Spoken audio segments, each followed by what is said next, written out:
இந்த கோவிட் டைமில் பல பேருக்கு பல வேலை வாய்ப்புகள் இழந்தாங்க. நிறைய பேர் பல தொழில்கள் நலிவடைஞ்சது. ஆனாலும் அதே கோவிட் டைமில் நிறைய பேருக்கு புதிய வேலை வாய்ப்புகள் கிடைச்சது. பல புதிய தொழில்கள் உருவாச்சு. பல பேர் வந்து அந்த ப்ரமோஷன் சொல்லக்கூடியதோ, பல பேருக்கு வந்து நிறைய அடுத்தடுத்த லெவலுக்கு நிறைய பேர் வந்தவங்களும் இருக்காங்க. ஸோ நம்ம நண்பர்கள் வட்டாரத்துலேயுமே நம்ம வந்து யாராவது சக்ஸஸ்ஃபுல்லாக இருந்திருப்பாங்க, வெற்றியாளர்களாக இருந்திருப்பாங்க. உங்களையே அந்த வெற்றியாளர்கள் வந்து சராசரியாக உங்களோட ஒரு சாமானிய மனிதனாக இருந்து உங்களுடைய இதிலிருந்து வந்து ஒரு ஒரு நல்ல ஒரு உயர தொட்டவங்களாக இருப்பாங்க. நான் வந்து எனக்கு விவசாயம் சார்ந்த ஒரு துறையை சேர்ந்ததுன்னா, விவசாயத்தில் உங்களை மாதிரி இருந்து யார் வந்து அந்த இதுக்கு போனாங்க. ஒரு ஆசிரியர் பணியில் இருந்து எப்படி வந்து டாக்டர் ராதாகிருஷ்ணன்றவர் வந்து எப்படி எவ்வளோ ஒரு உயர்ந்த ஒரு போனார். எப்பப்பெல்லாம் நீங்கள் வந்து நீங்கள் டவுன் ஆகுறீங்களோ இல்லைங்களோ, உங்களை நீங்களே வந்து உங்களை சக்தி ஊட்டிக்கணும். உங்களை வந்து அந்த சக்தி வந்து உங்களை மோட்டிவேஷன் வந்து நீங்கள் வந்து உங்களுக்கு கொடுத்துக்கணும். ஏற்கனவே சொன்ன மாதிரி அந்த மோட்டிவேஷனை வந்து நம்ம வெளியில் தேடக்கூடாது. தியானம் பண்ண பண்ண பண்ண தான் உங்களுக்கு வந்து ரொம்ப ஈஸியாக இருக்கும். ஒரு வீடு கட்டணும்னு நினைக்கிறீங்கன்னா அந்த இடத்த க்ளீன் பண்ணிட்டு தான் நீங்கள் போகிறீங்க. ஒரு பால் சுட வைக்கிறீங்கன்னா ஒரு அழுக்கான பாத்திரத்தில் போய் சுட வைக்கல. ஒரு பால் சுட வைக்கிறதுக்கே வந்து நம்ம ரொம்ப தொடச்சி க்ளீன் பண்ணி கழுவி சுத்தமான ஒரு பாத்திரத்தில் தான் நீங்கள் ஊற்றுறீங்க அப்படின்னா, உங்களோட வாழ்க்கையில் ஒரு ஒரு ஒரு விஷயத்தை கொண்டு வரீங்க அப்படின்னா, அந்த விஷயம் வந்து நீங்கள் வேணும் அப்படின்னும் போது அதில் எத்தனை மனிதர்கள் வந்து ஈடுபட்டிருப்பாங்க சொல்லுங்கள்.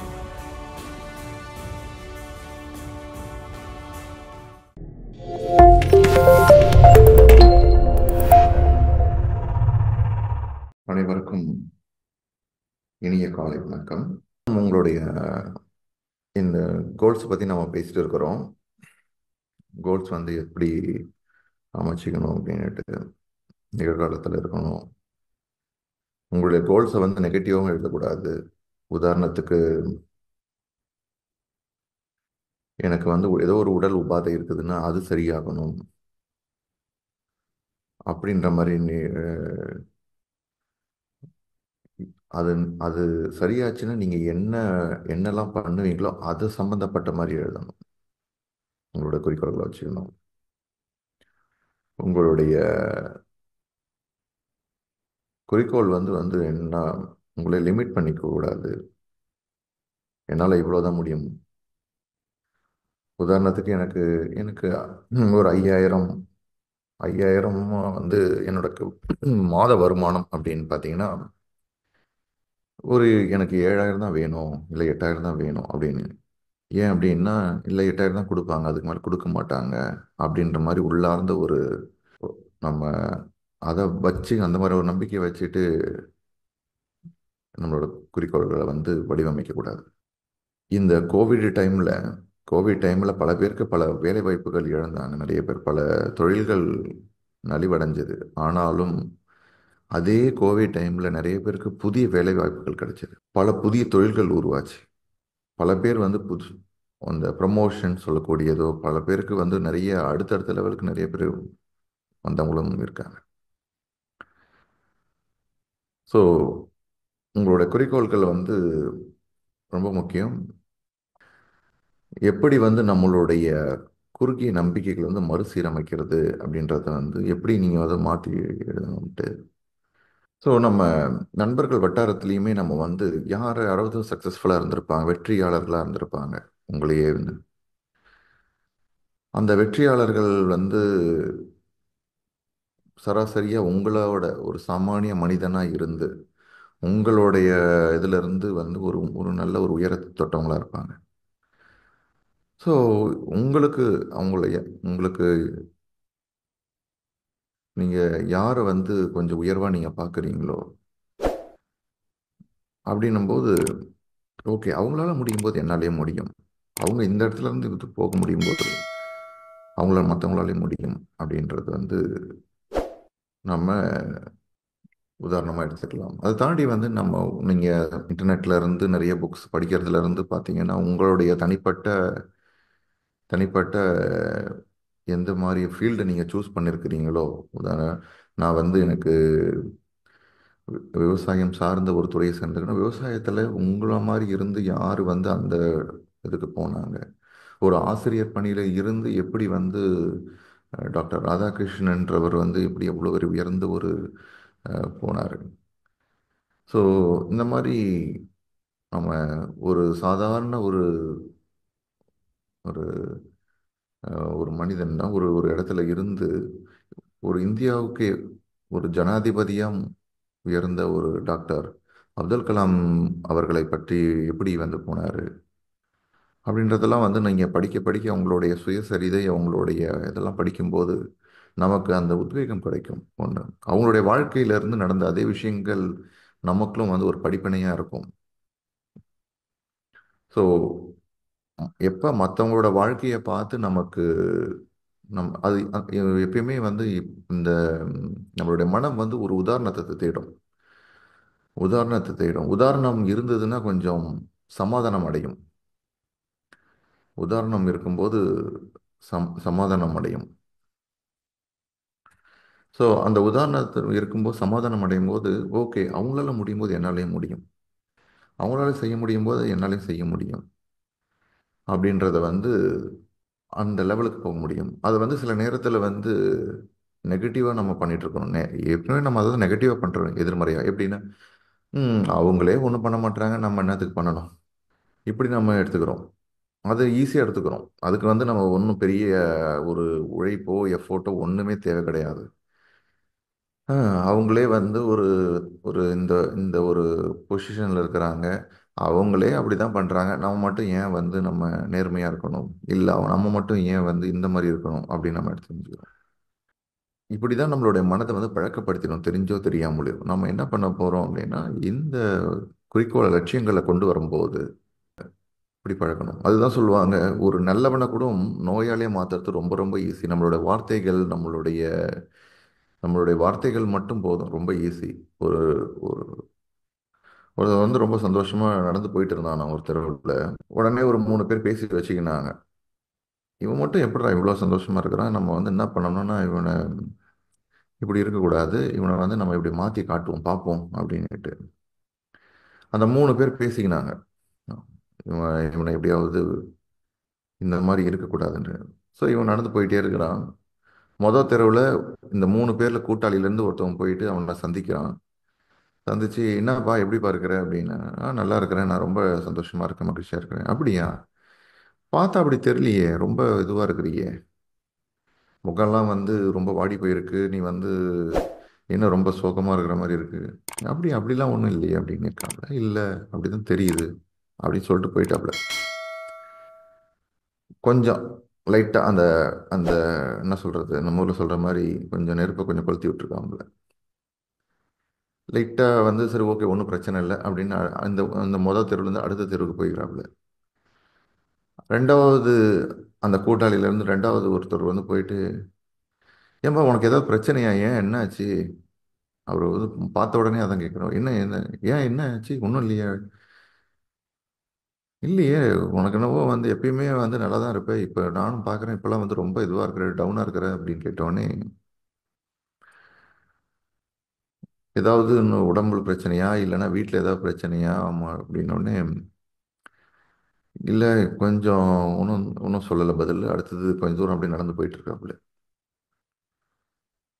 மூணாவது தெருவில் போகும்போது மூணாவது மனுஷன் இந்த இந்த கூட்டாளியிலேருந்து ஒருத்தர் போய் சந்திக்கிறாரு. சந்திக்கும்போது, நீ வேணா கொஞ்சம் வீட்டில் போய் உக்காந்துட்டு அதுக்கப்புறம் ஒரு 1/2 மணி நேரம் கழிச்சு போறியாப்பா அப்படின்னு கேட்குறாரு. ஏன் அப்படின்னா, இல்லையே ரொம்ப நொடிஞ்சு போயிருக்கிறியே, ஏன் இப்படி இருக்கிற, என்ன ஆச்சு உனக்கு அப்படின்னு. ஆல்மோஸ்ட் அவங்க வந்து ஒரு நோயாளி மாதிரியே மாறிட்டாங்க. நல்லா நல்ல ஒரு ஃப்ரெஷ்ஷாக உற்சாகமாக கிளம்புன ஒரு ஆள் பாருங்க எந்த மாதிரி. ஸோ இந்த நம்ம வந்து அப்போ எப்படி வந்து இதுல இருந்து நிறைய விஷயங்கள் நம்ம புரிஞ்சுக்கணும். ஒன்று வந்து நல்லா இருக்கிறவன கூட ஒரு நோயாளியை மாற்றுறது ரொம்ப ரொம்ப ஈஸி, ரைட்? அப்போ நம்மளுக்குள்ள இருக்கிற அந்த அந்த நம்மளுடைய மனம் எந்த அளவுக்கு ஸ்ட்ராங்காக இருக்குது அப்படின்றத பொறுத்து தான் இதெல்லாம் டெஸ்ட் பண்ணுற சவால்கள், இந்த சேலஞ்சஸ். அப்போ நம்ம எந்த அளவுக்கு ஸ்ட்ராங்காக இருக்கிறோம் அப்படின்னா நம்மளுடைய மனசை வந்து எப்பவுமே வந்து ஒரு உயர்ந்த உணர்ச்சிகளும் எண்ணங்களும் உடைய ஒரு மனநிலையில எப்பயுமே வச்சுக்கணும். சில நேரங்கள்ல வந்து வெளியில இருந்து வெளிப்புற சூழ்நிலைகள்ல இருந்து நம்ம ஈஸியா வெளியில நம்ம வந்து டவுன் ஆயிடுவோம். சில நேரத்தில் நம்மளுடைய மனமே நம்மளை கொண்டு போயிடும். பழைய நடந்த விஷயங்களை எதையோ கொண்டு வந்து யாரையோ ஒருத்தவங்க போறாங்கன்னு வச்சுங்க. யாரோ ஒருத்தவங்க அப்படி போறாங்க. அவங்க போறத பார்த்துட்டு நம்ம மட்டும் நம்ம அதே ஸ்கூல்ல படிச்சிருந்தாலோ இல்லை அதே காலேஜில் படிச்சிருந்தாலோ இல்லை அவங்கள மாதிரி நம்மளும் படிச்சிருந்தாலோ நம்மளும் அந்த மாதிரி ஒரு நிலைக்கு போயிருக்கலாமே. வெளியில நிகழறது என்னமோ ஒரு நிகழ்வு. அந்த நிகழ்வை வச்சு உங்க மனம் வந்து ஒரு கற்பனையை கொண்டு வருது. கற்பனையை கொண்டு வந்து இப்படி இருக்கலாம், உடனே மனசு வந்து இப்படி இருக்கலாமே அப்படி இருக்கலாமே, நம்மளும் வந்து ஒரு டூ வீலரில் போயிருக்கலாமே இல்லை காரில் போயிருக்கலாமே, இல்லை அவன மாதிரி சந்தோஷமா நம்ம இப்படி போயிருக்கலாமே, நம்ம இங்கே கஷ்டப்பட்டு இருக்கிறோமே, நமக்கு தெரியாத அவங்க எவ்வளவு சவால்களை சுமந்துட்டு போறாங்கன்ட்டு. அதுதான் நம்ம ஊர்லேயும் ஒரு பழமொழி இருக்குது, இக்கரைக்கு அக்கறை பச்சைன்னு. இங்கேருந்து பார்க்கும்போது அந்த இடம் பச்சையாக தெரியும், கொஞ்சம் கிட்ட போனப்போ தான் தெரியும். அங்கேருந்து பார்க்குறப்ப இந்த இடம் பச்சையாக தெரியும். அவங்க போகிறவங்க பரவாயில்லையே, அவங்க வந்து ரொம்பப்பா எவ்வளோ சந்தோஷமாக சைக்கிளில் நடந்து போயிட்டு இருக்காப்புல பாருங்க. நம்ம தான் இன்னமும் வந்து பாருங்க அந்த காரை வாங்கிட்டு டூ வீலர் வாங்கிட்டு எவ்வளோ கஷ்டப்பட்டுங்கிறோம். நம்மளுடைய மனமை வந்து எப்பவுமே உயர்ந்த நிலையில் நம்ம வச்சுக்கணும். உயர்ந்த நிலை. இந்த குறிக்கோள்களை லட்சியங்களை கொண்டு போகும்போது வந்து என்னன்னா நம்ம ஈஸியாக பழைய இடம்னு போயிடும். இப்போ நம்ம வந்து என்ன நினைக்கிறோம், ஒரு லட்சியத்தை வச்சுக்கணும், நம்ம இந்த மாதிரி ஒரு ப்ரொமோஷனோ இந்த மாதிரி ஒரு வேலை வாய்ப்புக்கோ இல்லை ஒரு தொழிலையோ இல்லை என்னோட தொழிலிருந்து இந்த ஒரு ஸ்டேஜுக்கு போகிறதுக்கோ அப்படின்னு நம்ம போகணுன்ற ஒரு நிலைப்பாடு இருக்கும்போது நம்மளுடைய நண்பர்கள் மூலியமாகவோ இல்லை நம்மளுடைய ஒரு நியூஸ் பேப்பர் படிக்கிறீங்க, வெளியில் ஏதோ ஒன்று டிவி பார்க்குறீங்க, திடீர்னு வந்து வந்து சொல்கிறாங்க ட்ரம்ப் பதவியேற்றதால் வந்து இந்த மாதிரி வேலை வாய்ப்புகள் போகும் அபாயம், இத்தனை பேர் இது போகும் அபாயம், இல்லை இவர் வந்து இந்த மாதிரி ஆயிடுச்சு, இது இப்படி ஆயிடுச்சு அப்படின்ற மாதிரி சில நியூஸ் கேட்குறீங்க. கேட்ட உடனே ஓ இப்படி ஆயிடுமோ அப்படி ஆயிடுமோ, ஒரு குறிக்கோள் வச்சுட்டீங்க, 2 நாள் நம்ம இது பண்ணுறோம், ஆனால் பார்த்தீங்கன்னா இந்த மாதிரி டவுன். ஸோ இது ரொம்ப ரொம்ப முக்கியம். அப்போ நம்ம என்ன பண்ணணும், எப்பப்பெல்லாம் நீங்கள் வந்து நீங்கள் டவுன் ஆகுறீங்களோ இல்லை இதுங்களோ உங்களை நீங்களே வந்து உங்களை வந்து உங்களை சக்தி ஊட்டிக்கணும். உங்களை வந்து அந்த சக்தியை வந்து உங்களை மோட்டிவேஷன் வந்து நீங்கள் வந்து உங்களுக்கு கொடுத்துக்கணும். ஏற்கனவே சொன்ன மாதிரி இந்த மோட்டிவேஷனை வந்து நம்ம வெளியில் தேடக்கூடாது. நியூஸ் கேட்குறீங்க எல்லாம் போகிறீங்க, ரைட், ஏன் அப்படின்னு அதுக்காக ப்ரஷ் பண்ணாமல் விட்டுறீங்களா? ப்ரஷ் பண்ணுறோம், சாப்பிட்றோம், இதெல்லாம் நடக்குது, கரெக்ட்டுங்களா?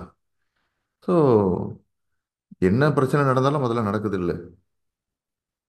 அப்போ அந்த மாதிரி நம்ம இதையும் நம்ம பண்ணணும். தியானம் பண்ணணும். தியானம் பண்ணிட்டு விஷுவலைஸ் பண்ணிக்கணும். ஓகே, முதல் முதல் நம்ம அந்த அண்டர்ஸ்டாண்டிங் வந்துக்கணும். என்னன்னா இப்போ நடக்கிற விஷயங்கள், நான் வாழ்க்கையில் ஈர்த்த விஷயங்கள் எல்லாமே இந்த கணம் வரைக்கும் இது வரைக்கும் நான் யோசிச்ச என்னுடைய பழைய நான் யோசிச்ச அந்த ஒரு காரணத்தினோட விளைவு தான் இப்போ நடந்துட்டு இருக்குது அப்படின்ற புரிதல் நமக்கு இருக்கணும். நான் உட்காந்து மெடிடேட் பண்ணுறேன், ஒரு வாரம் மெடிடேட் பண்ணுறேன், இல்லை ஒரு மாதம் மெடிடேட் பண்ணுறேன், இல்லை 6 மாதம் மெடிடேட் பண்ணுறேன், நான் இப்படி இருக்கணும், என்னுடைய குடும்பத்தோட சந்தோஷமாக மகிழ்ச்சியோடு இப்படி இருக்கிறேன், எல்லாமே விஷுவலைஸ் பண்ணுறேன். ஆனாலும் சார் என்னவோ தெரியல, இன்னும் பாருங்கள். அப்போ வந்து அந்த 6 மாதத்துலேயோ இந்த ஒரு வருஷத்துலையோ ஏதோ ஒரு குறிப்பிட்ட டைம் வரைய டைம்லாம் இருக்கக்கூடாது. இந்த காலமும் இந்த இடமும் காலமும் நம்ம கிட்ட கண்ட்ரோல் கிடையாது, எப்போனா நடக்கலாம் அது. ஸோ அந்த இடமும் காலமும் இல்லாத வரைக்கும் அது நடக்கிற வரைக்கும் விஷுவலைஸ் பண்ணணும். அந்த நடக்கிற வரைக்கும் நீங்கள் ஒரு கொண்ட குறிக்கோள் கையில் நீங்கள் அதை விட்னஸ் பண்ணுற வரைக்கும் நீங்கள் அதை செய்யணும். 3 மாதம் பண்ணிட்டு இல்லை 2 மாதம் பண்ணிட்டு ஒன்றும் நடக்கல சார். 2 மாதம் பண்ணிருக்கும் போது அந்த ஒரு பழைய இதுக்கு முன்னாடி நீங்கள் யோசிச்சீங்க, இதுக்கு முன்னாடி நீங்கள் கொண்ட எண்ணங்கள் அதோட வெளிப்பாடு, அந்த வாழ்க்கை வெளியில் அப்படி தான் இருக்கும். ஓகேங்களா? உடனே நம்ம வந்து நம்ம என்ன இப்படி தான் இருக்கு, நான் விஷுவலைஸ் பண்ணுறேன், ஒரு வாரம் பண்ணுறேன், எனக்கு ஒன்றும் இல்லையே. ஸோ உங்களை நீங்களே வந்து அந்த எப்பப்பெல்லாம் டவுன் ஆகுறீங்களோ உங்களை வந்து நீங்கள் சொல்லிக்கணும். அவங்களுக்கும் இதே மாதிரி சவால்கள் வந்திருக்கும். அந்த மனிதருக்கும் நிச்சயமாக சந்திச்சிருப்பாரு. அவங்களால இதெல்லாம் சந்திச்சு தான் தாண்டி இது இடத்துக்கு வந்திருக்கிறார் அப்படின்னும் போது என்னாலையும் நிச்சயம் முடியும் அப்படின்னு ஒரு உத்வேகம் உங்கள்கிட்ட கொடுக்கணும். அந்த ரீப்ரோக்ராம் பண்ணிட்டு இருக்கணும். என்னால் முடியும். தியானம் ரொம்ப ரொம்ப ஹெல்ப்ஃபுல்லாக இருக்கும். தியானம் பண்ண பண்ண பண்ண தான் உங்களுக்கு வந்து ரொம்ப ஈஸியாக இருக்கும். ஒரு வீடு கட்டணும்னு நினைக்கிறீங்கன்னா அந்த இடத்த க்ளீன் பண்ணிட்டு தான் நீங்கள் போகிறீங்க. ஒரு பால் சுட வைக்கிறீங்கன்னா ஒரு அழுக்கான பாத்திரத்தில் போய் சுட வைக்கல. ஒரு பால் சுட வைக்கிறதுக்கே வந்து நாம ரொம்ப தொடச்சி க்ளீன் பண்ணி கழுவி சுத்தமான ஒரு பாத்திரத்துல தான் நீங்க ஊத்துறீங்க அப்படின்னா, உங்களோட வாழ்க்கையில ஒரு ஒரு ஒரு விஷயத்தை கொண்டு வரீங்க அப்படின்னா, அந்த விஷயம் வந்து நீங்க வேணும் அப்படின்னும் போது அதுல எத்தனை மனிதர்கள் வந்து ஈடுபட்டிருப்பாங்க சொல்லுங்க. நான் ஒரு வீடு கட்டணும்னு நினைக்கும் போது அந்த வீடு கட்டணுன்ற ஒரு இதுக்கு அந்த வீடுக்கு எத்தனை மனிதர்களோட உழைப்பும் அதுல வருது, உங்களுடைய இதுவும் வருது. அது அத்தனை மாதிரி சூழ்நிலைகளை நீங்க இருக்கிறீங்க. அந்த வீடு கட்டினதுக்கு அப்புறம் என்ன மாதிரி சூழ்நிலைகள்லாம் வருது, இந்த மாதிரி நிறைய விஷயங்களை உள்ள கொண்டு வரீங்க. புதுசா ஒரு ஒரு ஒரு படைப்பை வந்து உருவாக்குறீங்க அந்த இடத்துல. அப்படின்னும் போது அப்ப எந்த அளவுக்கு உங்களுடைய மனமும் வந்து அதுக்கு வந்து உங்கள் மனமும் சுத்தமா இருக்கணும், உள்புறமும் பாருங்க. ஸோ அப்ப தியானம்ன்றது ரொம்ப ரொம்ப முக்கியம். தியானம் வந்து உள்ளேயும் சரி வெளியும் சரி. வெளியில உருவாக்கணும் அப்படின்னா நம்ம ஏற்கனவே என்ன பார்த்தோம், எந்த ஒரு படைப்பும் எந்த ஒரு விஷயம் நீங்க உருவாக்குறதுக்கு முன்னாடி அதுக்கு வந்து இங்க உருவாக்குறீங்க மனதுல. அப்ப உள்ள உருவாக்கணும் அப்படின்னும் போது அந்த இடத்த வந்து நீங்க சுத்தமா வச்சுக்கிறதுக்கு தியானம்ன்றது ரொம்ப ரொம்ப பயன்படும். இன்னும் ஒரு படி மேலே போனா தியானம் பண்ண பண்ண ஆட்டோமேட்டிக்கா சில விஷயங்கள், பெரும்பாலான உங்களுடைய குறிக்கோள்கள் தானாவே நடக்க ஆரம்பிக்கும். அதுக்கு தனிப்பட்ட ஒரு விஷுவலைசேஷனும் காட்சிப்படுத்துறதுக்கும் தேவைப்படாது. அதனால தான் பெரும்பாலும் தியானம் பண்ண ஆரம்பிச்சு வரவங்களுக்கு வந்து நான் விஷுவலைசேஷன் பண்ணணும்னு நினைக்கிறவங்களுக்கு வந்து பல டைம்ஸ் விஷுவலைசேஷன் தேவைப்படாது. ஏன் அப்படின்னா இந்த ஒரு காரணம், ஆட்டோமேட்டிக்காக நான் நினைக்கிறேன் அது நடக்குது. அப்புறம் எதுக்கு தனிப்பட்ட விஷுவலைசேஷன் பண்ணணும்னு அவசியம் இல்லை. அது அவங்களோட தனிப்பட்ட பொறுத்து. எப்பவுமே இந்த படைப்புன்றது வந்து நம்மளுடைய வாழ்க்கையோட உருவாக்கல் வந்து ரெண்டு விதமா இருக்குது. ஒன்று, அது ஆங்கிலத்தில் சொல்லணும்னா டிஃபால்ட் கிரியேஷன், டெலிபரேட் கிரியேஷன். அதாவது தானாக நடைபெறும் ஒரு படைப்பு, நாம அதை உருவாக்குறோம். ஒரு படைப்பு நம்ம வந்து ஒரு ஒரு விஷயத்தை உருவாக்குறோம், தானா நடக்கிற இது ரெண்டு விஷயம் உலகத்தில் நடக்குது. அப்படின்னும் போது தானா ஏதாவது நான் வந்து என்னுடைய வாழ்க்கையை அக்செப்ட் பண்ணிக்கிறேன். என்னோட வாழ்க்கையில என்ன நடந்துட்டு இருக்குதோ, இப்போ போயிட்டு இருக்குதோ, நான் தியானம் பண்றேன், மெடிடேஷன் பண்றேன். அப்புறம் என்னோட வாழ்க்கையில வந்து என்னென்னலாம் நடந்துட்டு இருக்குதோ, ஆஃபீஸில் வந்து வரும் சவால்கள், என்னோட வாழ்க்கையில வர சவால்கள், தனிப்பட்ட வாழ்க்கையில வரும் சவால்கள் அத்தனையும் நான் வந்து ஓகே இதெல்லாம் அப்படின்ற ஒரு அக்செப்ட் பண்ணிட்டு நான் யாரையும் கம்ப்ளைண்ட் பண்ணலை. நான் என்ன மாதிரி வாழ்க்கை இருக்குதோ எனக்கு முழுவதும் எனக்கு பிடிச்சிருக்குது அப்படின்றவங்களுக்கு நீங்கள் வந்து புதுசாக எதுவும் நீங்கள் வந்து உங்களோட வாழ்க்கையில் உருவாக்கணும், இப்படி இருக்கணும் அப்படின்னு சொல்லிட்டு அந்த மாதிரியான அஹ், அந்த மாதிரியான எண்ணங்கள் இல்லை அப்படின்னா ஆட்டோமேட்டிக்காக உங்களுக்கு வந்து இருக்கிறதே எனக்கு போதும், இதுவே எனக்கு போதும், இது எனக்கு பிடிச்சிருக்கு, இதுதான் எனக்கு முழுசாக எனக்கு பிடிச்சிருக்குது அப்படின்றவங்களுக்கு நீங்கள் தேவையில்லை, எனக்கு ஓகே நான் இதுவே போகிறேன். இதுதான் வந்து சா டிஃபால்ட் கிரியேஷன்ன்றது. என்ன நடந்துட்டு இருக்குதோ உங்களுடைய கர்ம விதி அப்படின்னா உங்களுடைய காரண காரிய விதிப்படி சொல்லலாம். அதாவது நீங்க என்ன இந்த மாதிரி வாய்ப்புகள் வருதோ அதை மட்டும் அக்செப்ட் பண்ணிக்கிறேன் போய்க்கிறேன் அப்படின்னா போகலாம்.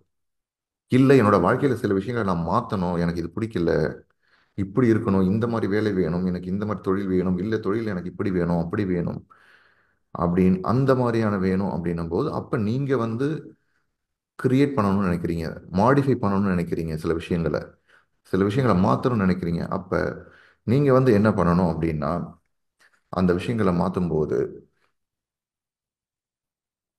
அந்த விஷயங்களை மாற்றணும்னு நினைக்கும் போது அப்ப இந்த விஷுவலைசேஷன் அப்படின்றத வந்து நீங்க பண்றீங்க. மிக முக்கியமான ஒரு விஷயம் வந்து நீங்க இதுல தெரிஞ்சுக்கிறது வந்து கான்சிக்வன்சஸ் அப்படின்றது. கான்சிக்வன்சஸ் அப்படின்னா என்னன்னா, ஒரு விஷயத்த இப்ப நம்ம மேனிஃபெஸ்டேஷன் அதாவது விஷுவலைசேஷன் அப்படின்னு பண்ணும்போது அதோட கான்சிக்வன்சஸும் வந்து நம்ம அது போகும் அதனால் வரப்போகும் விளைவுகளையும் ஒரு ஒரு காட்சிப்படுத்தி சில விஷயங்கள் நான் கொண்டு வரணும்னு நினைக்கிறேன்னா அதனால் வரப்போகும் விளைவுகளையும் நீங்கள் வந்து தெரிஞ்சுக்கணும்.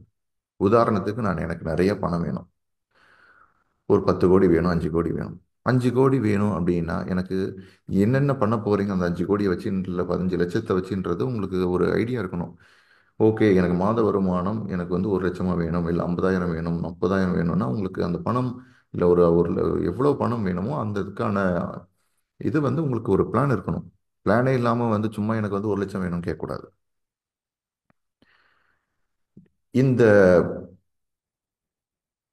பணம் இருக்கும்போது ஆட்டோமேட்டிக்காகவே வந்து சில விஷயங்கள் வரும். கான்சிக்வன்சஸ். யாரோ ஒரு திருடன் வருவாங்க. திருடன் வந்து வந்து கொள்ளையடிக்கிறதுக்கோ இல்லை ஏதோ ஒரு இதுவோ வர்றதுக்கு நடக்கும். நடக்கும். ஸோ இது எதுக்கு நான் சொல்கிறேன் அப்படின்னா, மேனிஃபெஸ்டேஷன் போது இந்த மாதிரி வந்து எனக்கு இப்படி வேணும்னும் போது சில விஷயங்கள் கான்சிக்வன்சஸ் வரதான் செய்யும். ஸோ அதெல்லாம் நம்ம வந்து ஃபேஸ் பண்ணணும். இது ஒன்று. ரெண்டாவது,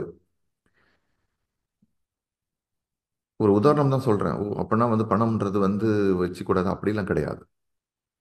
உங்களுக்கு எப்பவுமே அந்த ஒரு பிளான் இருக்கணும். எப்பவுமே நம்மள அபரிதமான ஒரு மைண்ட் செட் இருக்கணும். அதுதான் ரொம்ப முக்கியம். இந்த அபரிதமான மைண்ட் செட் இப்போ நீங்கள் வந்து ஒரு கஞ்சத்தனம்ன்றது வந்து உங்கள் மனதில் இருக்கக்கூடாது, மனசில் இருக்கக்கூடாது. ஒரு டொனேஷன் பண்ணணும்னு நான் நினைக்கிறேன், ஆனால் இல்லையே, என்கிட்ட காசு இல்லையே, என்கிட்ட இல்லையே அப்படின்ற ஒரு மனநிலையில் இருக்கக்கூடாது. ஸோ அதுலேயும் நீங்கள் தெரிஞ்சிடலாம். நீங்கள் வந்து டொனேஷன் பண்ணணும் இல்லை இது போகணும் அப்படின்னும் போது உங்களுடைய மனம் என்ன ஃபீல் பண்ணுது. இல்லை நம்மக்கிட்ட இருக்கிறதே நம்மளோட அக்கௌண்ட்டில் ரியலாகவே வந்து உங்களுக்கு ஒரு 5,000 தான் இருக்குதுன்னு வச்சுக்கங்க. ஆனாலும் உங்ககிட்ட 5 கோடி இருக்கிற மாதிரியான ஒரு மனநிலையில் இருக்கணும். ஏன்னா ஒரு மனிதன் பணக்காரனாகவும் ஒரு ஏழையாகவும் இருப்பதுன்றது வந்து ஒரு பணம் எவ்வளோ பேங்க்ல அக்கௌண்ட்ல இருக்குதுன்றது முக்கியமே கிடையாது. அவங்களோட மனநிலையை பொறுத்து தான் அவன் வந்து பணக்காரனா இல்லை ஏழையான்றது வந்து தீர்மானிக்கப்படுது. ஸோ 5,000 இருந்தாலும் 5 கோடி இருக்கிற மாதிரி 50 கோடி இருக்கிற மாதிரியான மனநிலையில் இருக்கணும். என்னால் முடியும், என்னால் போகும். அதுதான் வந்து ஒரு உதாரணம் கூட சொல்லுவாங்க. அதாவது ஒருத்தர் வந்து மழை வரல அப்படின்னு சொல்லிட்டு அந்த ஊரில் மழை பெய்யல அப்படின்னும் போது, இந்த உதாரணம் நிறைய பேர் கேள்விப்பட்டிருப்பீங்க. மழை வரலன்னும் போது ஒருத்தவர் மட்டும் போயிட்டு உழவு அந்த நிலத்துல உழறதுக்கு ஆரம்பிப்பாராம். ஒருலாம் கேட்பாங்களா, ஏன்பா மழையே வர மாட்டேங்குது, நீ மட்டும் என்ன ஏதோ கலப்பையை எடுத்து உழறதுக்கு போறியே அப்படின்னு. இல்லை நிச்சயம் மழை வரும், எனக்கு அந்த நம்பிக்கை இருக்குது, மழை வந்துடும் அப்படின்னு அந்த நம்பிக்கையில தான் நான் வந்து போயிட்டு இருக்கிறேன். ஸோ நம்மளுடைய நம்பிக்கை அந்த அளவுக்கு அசையாத ஒரு நம்பிக்கை இருக்கணும். வெளிப்புற சூழ்நிலையை வச்சு நம்ம வந்து இப்படி தான் இருக்கணும் அப்படின்னு கூடாது.